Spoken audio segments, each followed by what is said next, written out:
तांत्रिक की डरावनी कहानी अघोरी का शाप ए 30 मिनट हॉरर। ये कहानी उत्तराखंड के एक सुदूर गांव कनकपुर की है, जहां एक रहस्यमय तांत्रिक की मौत के बाद गांव में अजीब घटनाएं होने लगीं। लोग कहते हैं उसने मरने से पहले गांव को शाप दिया था। खनकपुर गांव चारों तरफ घना जंगल और बीच में एक पुराना टूटा फूटा शिव मंदिर। उस मंदिर में एक तांत्रिक रहा करता था, भैरवनाथ। कहते हैं भैरवनाथ अघोरी साधना करता था।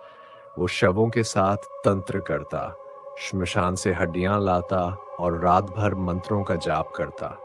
गांव वाले उससे डरते थे। कोई भी उसके पास दिन में भी जाने की हिम्मत नहीं करता था।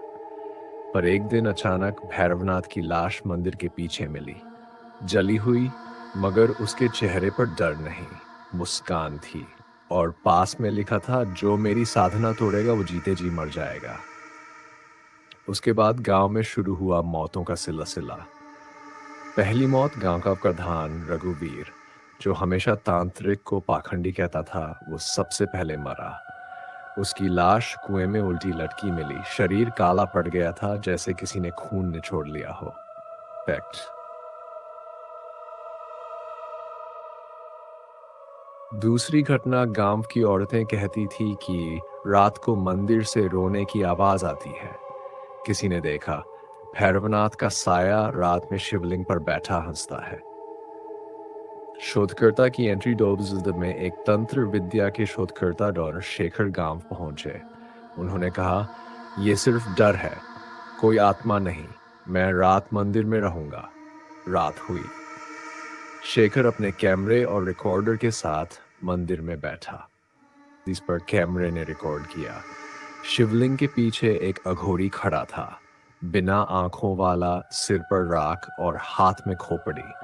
उसने कैमरे की तरफ देखा और बोला, मैंने कहा था मेरी साधना पूरी नहीं हुई। अब ये गांव गांव भी अधूरा रहेगा। है आखिरी कड़ी। अगली सुबह शेखर की बॉडी शिवलिंग पर उल्टी लटकी मिली, जैसे रघुवीर की। गांव में डर फैल गया। लोग घर छोड़ने लगे। मंदिर के चारों ओर एक लाल रेखा जिसे कोई भी पार नहीं कर करता। कहा जाता है आज भी अमावस्या की रात वहां से तांत्रिक मंत्रों की आवाजें आती हैं, और जो भी वहां जाता है वो लौटकर नहीं आता।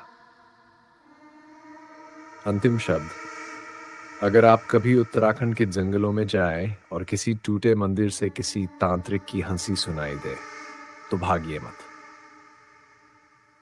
वो चाहता है आप उसकी साधना पूरी करें।